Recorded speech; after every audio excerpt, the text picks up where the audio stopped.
Bonjour et bienvenue dans l'invité de l'économie. Je reçois Pascal Lamy, président du Forum de Paris sur la paix et ancien directeur de l'Organisation mondiale du commerce. Bonjour Pascal Lamy. Est-ce que vous Bonjour. partagez l'optimisme de Bruno Le Maire, le ministre de l'économie français, qui dit en gros que Omicron ne va pas avoir de sérieux impacts sur l'économie française? Disons, je crois que la politique que mène le gouvernement français est une politique Covid qui est guidée par, d'un côté, l'idée de ne pas ralentir l'économie et, de l'autre côté, l'idée de ne pas surcharger les services d'urgence dans les hôpitaux. C'est donc une navigation très compliquée, mais il est clair, et c'est d'ailleurs le cas des autres gouvernements européens et en général des gouvernements occidentaux, qu'on cherche à limiter l'impact de la pandémie et notamment de ces nouveaux virus sur l'activité économique pour ne pas déprimer l'économie.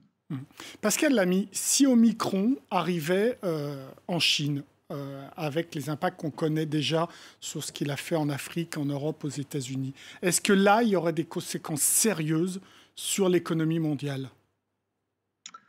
Sans aucun doute, il y a deux grandes incertitudes sur l'économie mondiale 2022. La première, c'est le virus, et la deuxième, c'est l'inflation. Sur le virus, je pense que dans le monde occidental, et on vient de le dire, les choses sont à peu près maîtrisées. Il y a deux gros sujets de préoccupation. La Chine d'abord, parce que sa stratégie de zéro Covid, qui consiste à confiner immédiatement dès qu'il y a des cas qui apparaissent, n'est probablement pas tenable à terme. Et ça, compte tenu de l'importance de la Chine dans l'économie mondiale, et notamment dans les chaînes d'approvisionnement, c'est un problème. Et puis par ailleurs, il y a aussi le reste du monde, et notamment les pays les plus pauvres, qui, eux, sont totalement sous-vaccinés. Sur 9 milliards de doses qui ont été injectées en 2021, on a couvert 70 ou 80% des populations des pays riches, on a couvert moins de 10% de la population des pays les plus pauvres.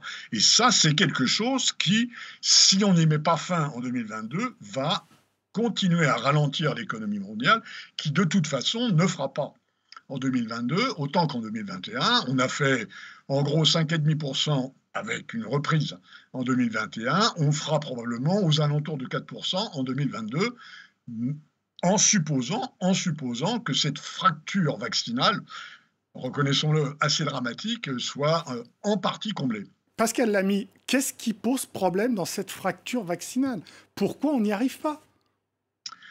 On n'y arrive pas parce que les pays riches considèrent qu'ils doivent être servis en premier et qu'ils doivent constituer des stocks au cas où de nouveaux variants apparaîtraient qui nécessiteraient, par exemple, une quatrième dose ou une cinquième dose pour ceux qui en ont pris 3.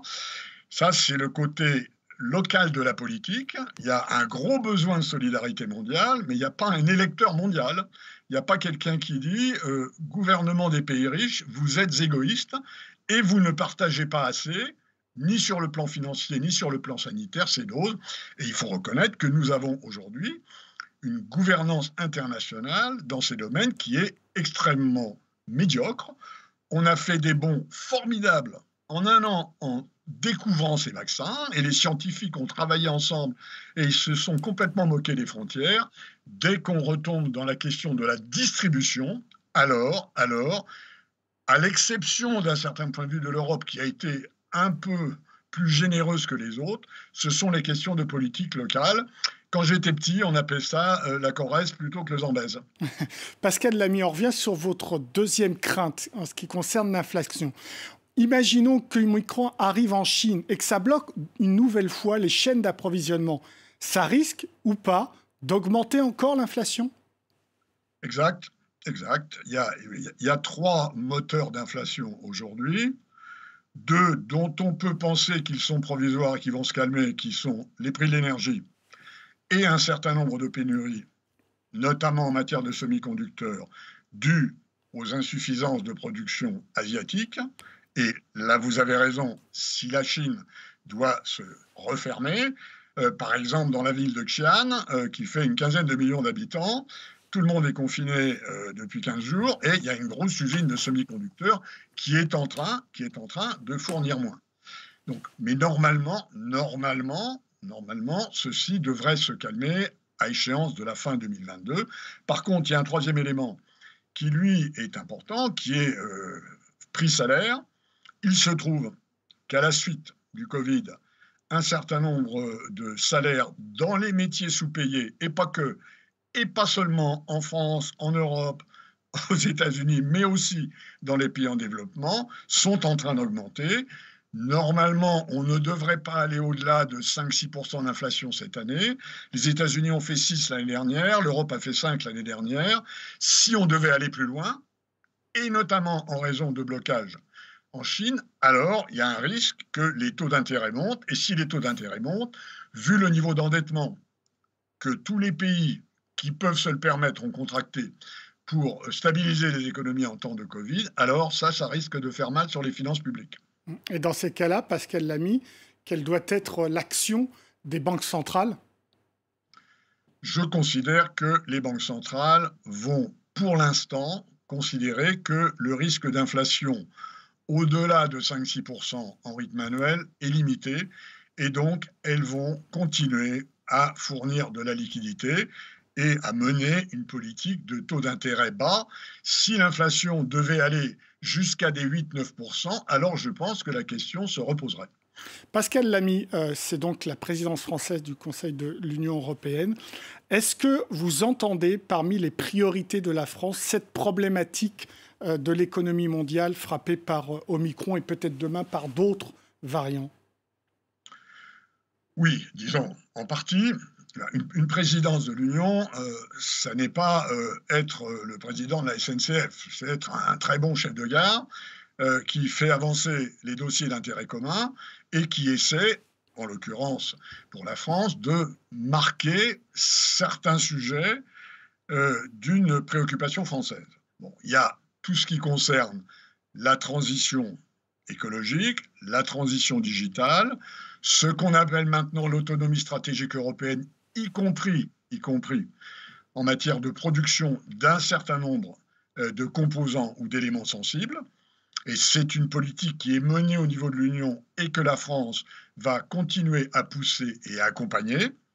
Il y a par exemple ce prélèvement carbone aux frontières qui est une nécessité désormais si l'Europe veut continuer à être le bon élève du monde en matière d'environnement. Il y a la régulation du secteur digital, où il y a des textes très importants qui attendent au Parlement européen et au Conseil des ministres. Et puis par ailleurs, il y a certains dossiers plus spécifiquement français, auxquels la France tient plus spécifiquement que d'autres pays européens, comme par exemple l'Europe de la défense. Et ça suppose une conversation beaucoup plus sérieuse, beaucoup plus importante entre les membres de l'Union sur quelle est la véritable hiérarchie des menaces extérieures sur l'Europe. Et c'est une question redoutablement difficile. C'est très bien de parler de l'Europe de la défense, mais il n'y aura jamais d'Europe de la défense si les Européens ne se mettent pas d'accord sur quelles sont les menaces prioritaires, parce que ça implique une politique de sécurité, des systèmes d'armes qui sont ajustés aux menaces que l'on considère. Donc ça, c'est un sujet très important. Et puis, il y a aussi, toujours traditionnellement, et ce sera le cas cette fois-ci, une préoccupation française sur le social en Europe, et notamment sur cette question assez actuelle, même si elle ne mobilise pas beaucoup de débats en France, d'un salaire minimum européen, sur lesquels les Français vont continuer à pousser pour donner à l'Europe cette dimension sociale dont certains reprochent souvent l'absence. Pascal Lamy, franchement, ça fait beaucoup. C'est très ambitieux. Est-ce qu'il ne faudrait pas plutôt insister sur un ou deux dossiers? Parce qu'après tout, une présidence, ça dure 6 mois seulement. Oui, vous avez raison, mais si vous voulez, la gouvernance européenne, c'est une très grande gare de triage. Il y a plein de sujets qui sont au Parlement européen, il y a plein de sujets qui sont au Conseil des ministres, enfin, qui servent de Sénat en quelque sorte. Hein. Il y a 2 chambres en Europe, le Conseil des ministres qui représente les États, le Parlement européen qui représente les citoyens, au milieu la Commission, et une présidence tournante qui essaie en quelque sorte de mettre de l'huile dans les rouages de tout ça. C'est inévitablement très compliqué, mais il ne faut pas non plus penser que une présidence tournante va faire changer l'Europe de cap. Elle peut gérer correctement les affaires en cours, et les grosses présidences qui ont des gros moyens d'expertise, et la France, ou l'Allemagne, ou l'Espagne, ou l'Italie en ont.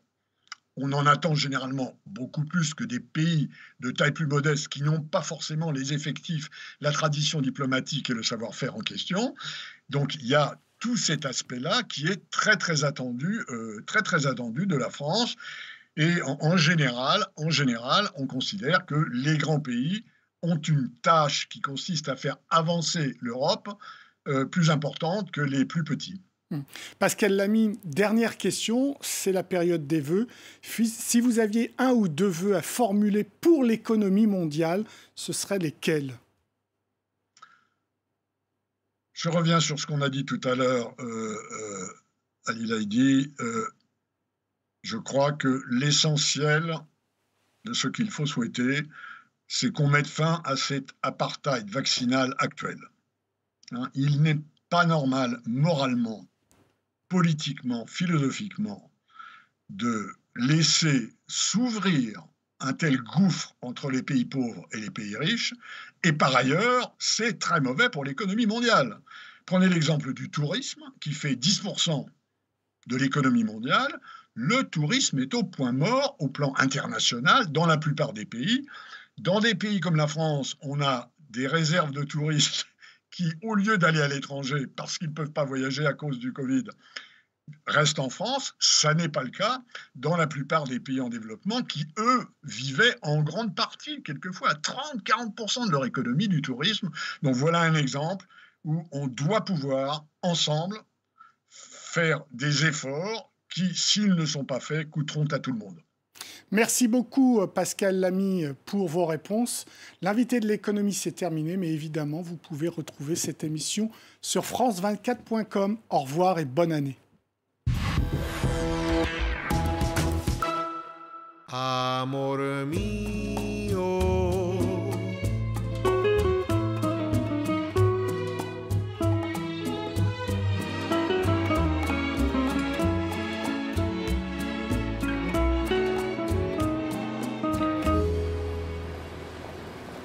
Bonjour monsieur. Bonjour, je viens pour faire ma dose de rappel. Il y a des rendez-vous à ne pas manquer.